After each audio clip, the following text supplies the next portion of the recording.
Seguimos en este episodio del Espacio Digital de Frente con Óscar Ortiz y conversaremos con Napoleón Pacheco, un destacado economista del país, profesor universitario en la Universidad Mayor de San Andrés, autor de numerosos artículos, investigaciones y ensayos sobre la economía boliviana.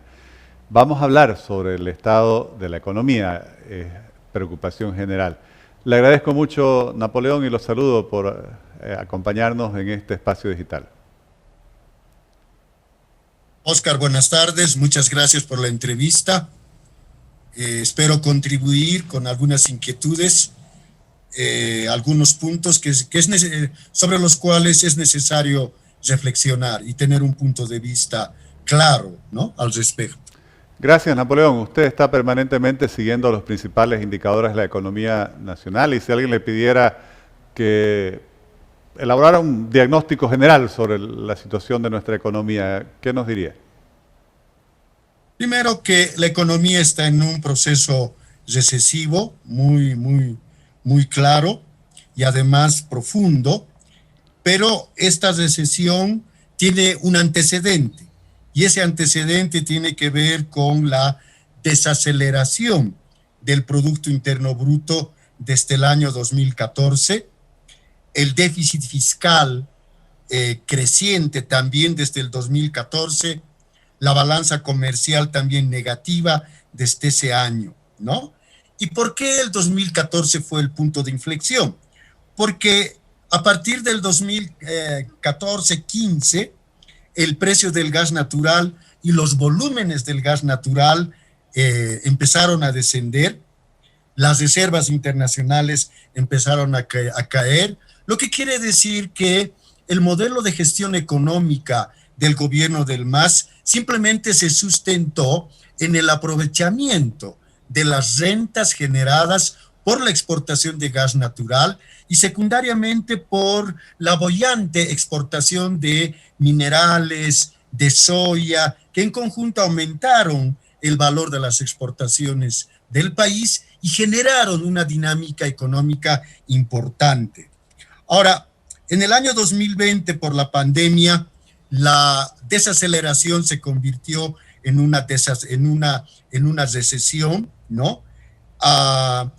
Y el gobierno de Arce lo único concreto que hizo fue la creación y la implementación del impuesto sobre el patrimonio, reactivó el cobro de multas en impuestos internos, otra vez están apareciendo historias dramáticas al respecto, y hoy día el nivel de actividad económica está muy contraída, el nivel muy bajo, la tasa de desempleo está alta, y no tenemos una brújula que señale la ruta que la economía debe seguir. Tomando en cuenta esos elementos, desde mi perspectiva, la economía está hoy al filo de la navaja. Al filo de la navaja, es decir, está al borde de la crisis total y el gobierno está en un contexto de inacción y mirando por el retrovisor permanentemente y olvidándose de la coyuntura y de los problemas que tenemos que resolver de aquí en adelante. Napoleón, y usted mencionaba que esta desaceleración que se convierte en recesión con la pandemia inicia en 2014 cuando caen los precios internacionales, caen las exportaciones y también comienzan a perderse las reservas internacionales. Hoy hay una gran preocupación por su nivel, particularmente en lo que se refiere a las divisas. ¿Cuál sería su diagnóstico sobre lo que se denomina el sector externo de la economía? Sí, hoy día se advierte una recuperación de las exportaciones que se explica básicamente por el aumento en el precio de las materias primas. Le doy algunos ejemplos, Óscar. Entre abril del 2020 y abril del año 21, el precio de la soya subió 64%, el precio del petróleo subió 273%, de 16,52 dólares por barril a 61,7, El precio del zinc aumentó 49%, la plata 70%, y ese incremento parece que va a continuar, a tal punto que hoy los analistas del comercio internacional están hablando de un nuevo superciclo de materias en el precio de las materias primas, ¿no? Que puede extenderse ciertamente mucho más, pero puede pincharse en la medida en que los temores de la inflación en Estados Unidos cada vez sean más fuertes y la Reserva Federal se decida aumentar las tasas de interés. En ese momento es muy probable que esa burbuja nueva de los precios pueda pincharse, como le decía. Ahora, el efecto de esa recuperación de precios tiene que ver con el aumento de las exportaciones. Tanto es así que en el primer trimestre de este año, la balanza comercial registra cifras positivas, ¿no? Es una balanza comercial superavitaria. No obstante, de esa mejora que se debe a la dinámica del mercado externo,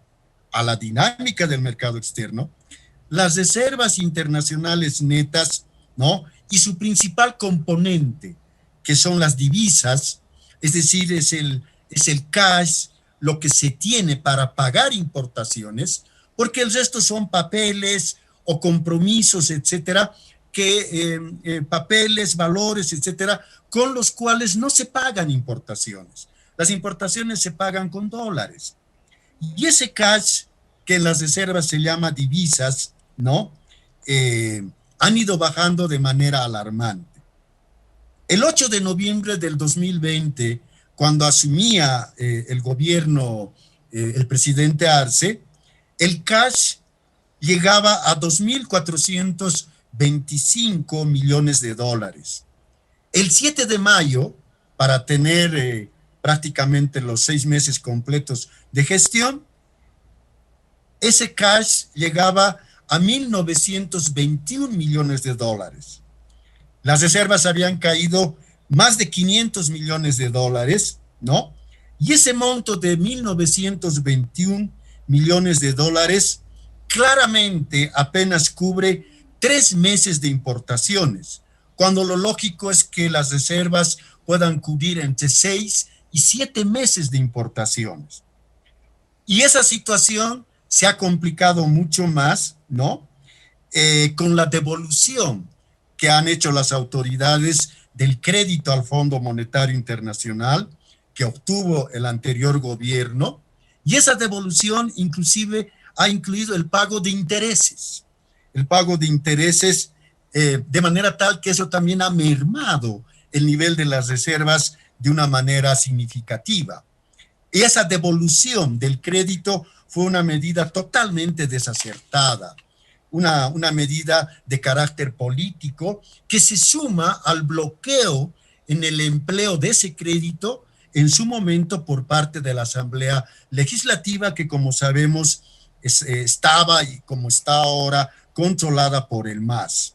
Entonces tenemos un contexto extremadamente complicado, decisiones económicas totalmente desacertadas que conforman un cuadro de situación, como decía inicialmente, que muestran a la economía, ¿no?, al borde del precipicio o al filo de la navaja. Napoleón, y otro tema muy preocupante es la situación fiscal del país, coincidiendo con ese periodo de deterioro de nuestros indicadores económicos que se inicia con la caída de los precios internacionales a fines del 2014, comienzan a aparecer los déficits fiscales, que incluso antes de la pandemia ya habían llegado al 8%, obviamente en los 2020 superan el 10%, y está previsto el 9% para el 2021. ¿Cómo ve usted el tema fiscal? ¿Cómo solucionarlo? ¿Hay preocupación también sobre el financiamiento del déficit este año? Quedan todavía 4 años de la gestión del presidente Arce. ¿Cuál es el futuro que usted vislumbra en este contexto? Es otro ámbito preocupante.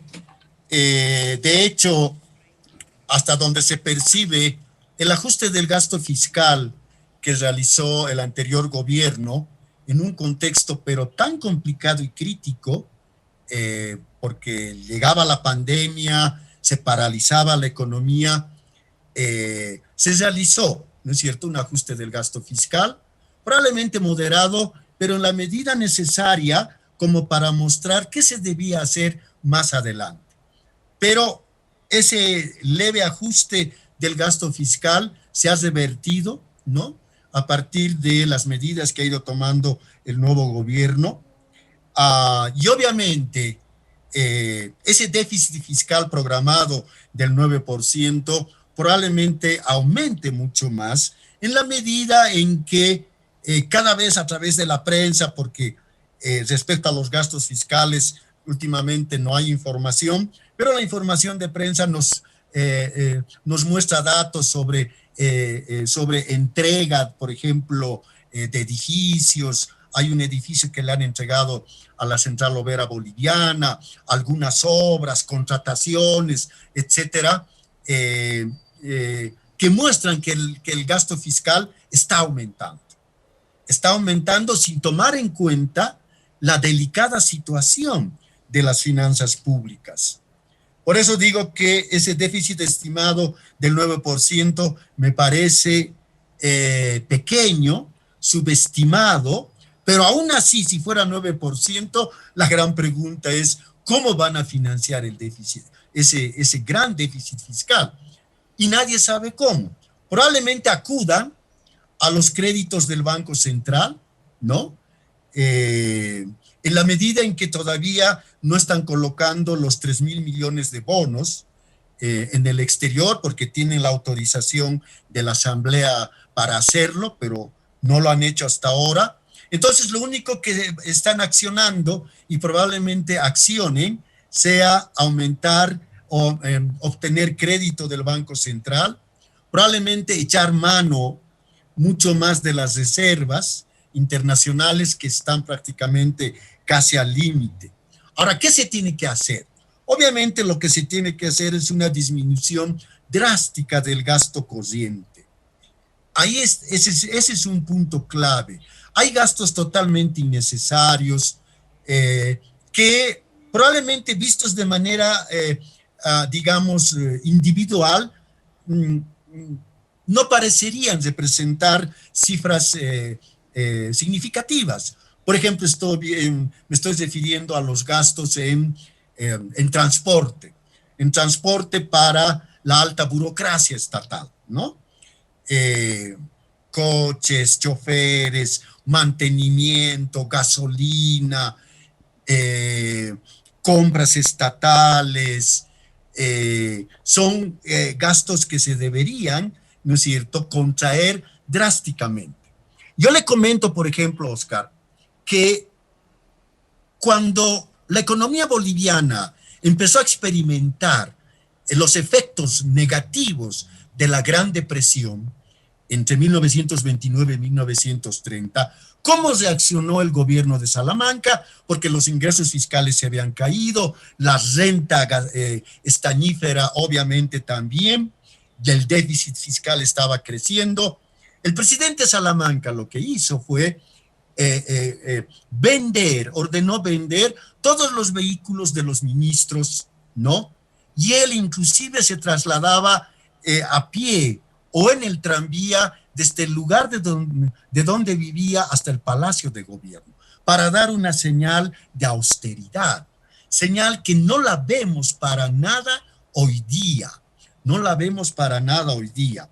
Entonces, eso está mostrando la poca perspectiva responsable que las autoridades deberían tener, ¿no es cierto?, cuando tienen que abordar el problema del excesivo gasto fiscal. Entonces, creo que hay que bajar drásticamente el gasto corriente y reasignar simultáneamente, pero de una forma muy cuidadosa, la inversión pública.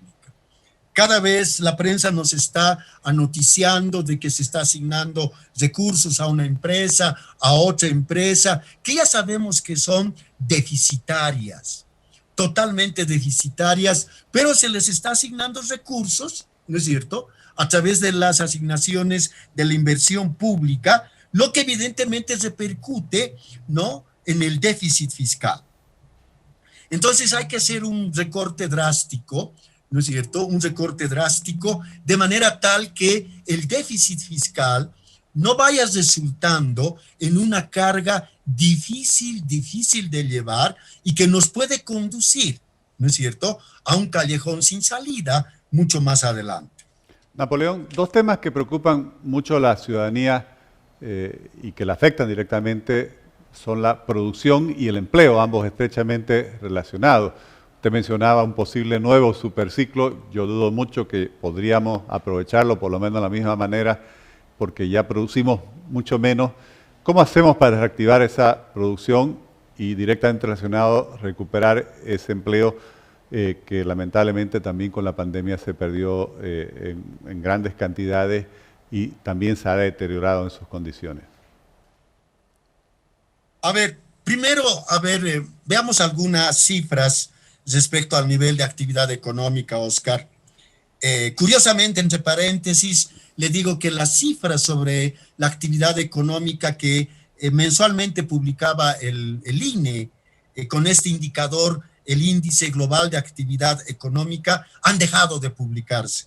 El último dato que tenemos es de noviembre del 2020, ¿no? Y no se han publicado más. La pregunta es ¿por qué? Yo creo que hay una situación mucho más complicada de aquella que nos están mostrando las cifras oficiales. A noviembre del 2020, la contracción de la economía era superior al 8%, ¿no? Y esa contracción se expresaba, obviamente, en la mayoría de las actividades económicas del país, en unos sectores más que otros, y los únicos sectores que tenían un registro positivo eran obviamente administración pública, algo de comercio y nada más. Todo el resto de los sectores tenían cifras negativas. Y esa contracción del nivel de actividad económica obviamente ha repercutido en el empleo. La tasa de desempleo ha subido fuertemente.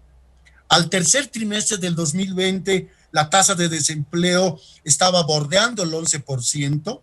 El primer trimestre de este año ha bajado al 8,7%, pero son cifras que desde mi perspectiva están totalmente subestimadas, porque la reacción de las personas que han perdido su empleo por efecto de la pandemia, por efecto de la misma recesión económica, ha sido generalmente generar su propio empleo. Han generado su propio empleo, ¿no?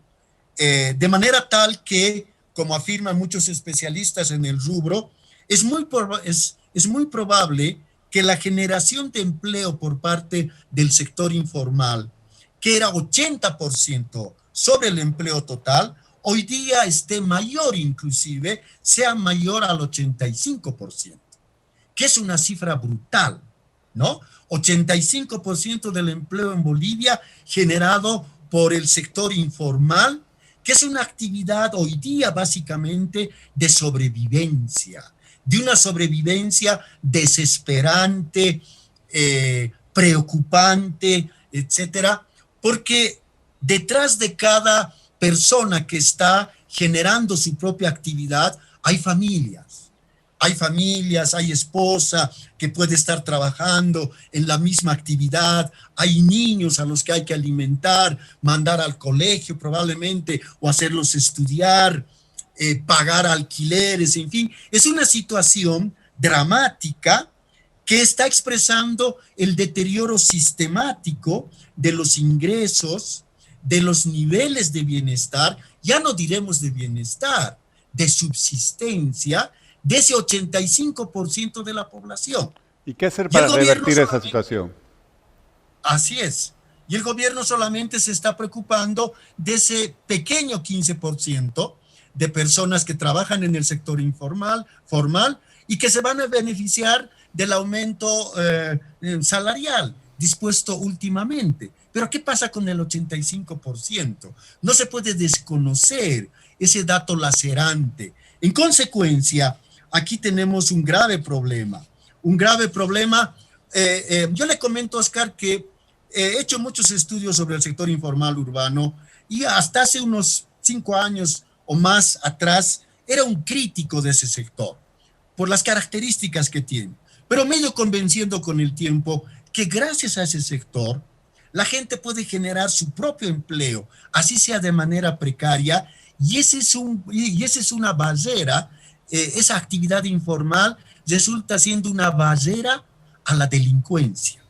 Si no generarían su propio empleo por las iniciativas individuales que tienen las personas, este país sería un marco de delincuencia absoluta, porque la gente estaría obligada a asaltar, a robar, etcétera, para poder subsistir.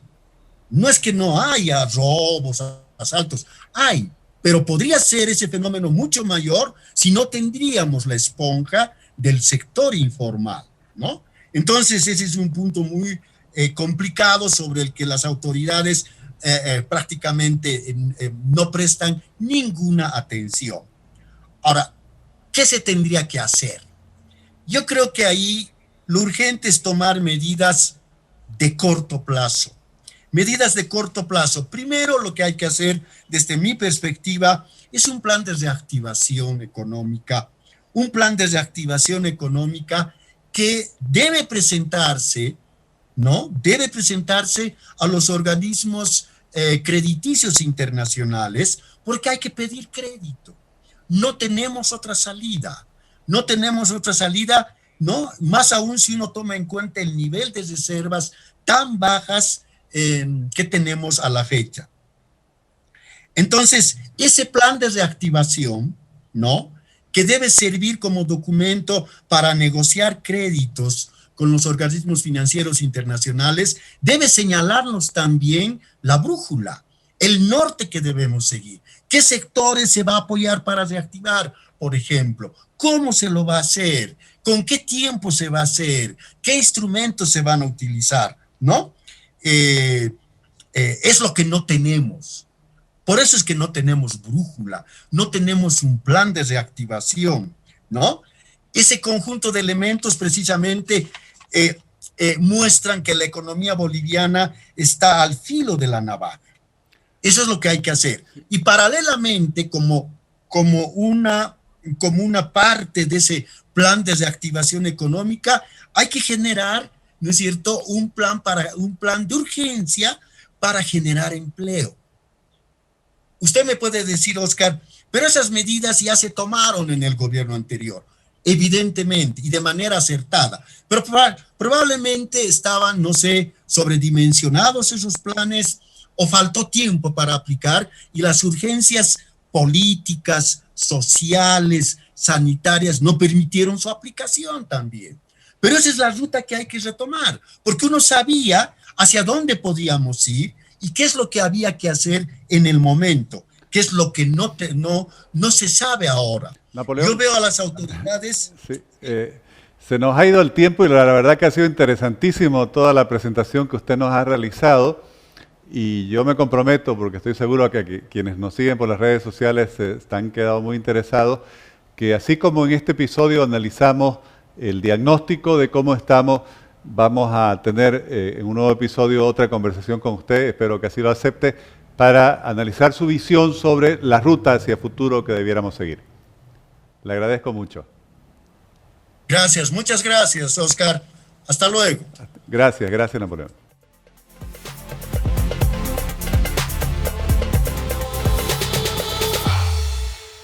Sin lugar a dudas, la economía está frente a una situación muy grave, muy seria, muy compleja.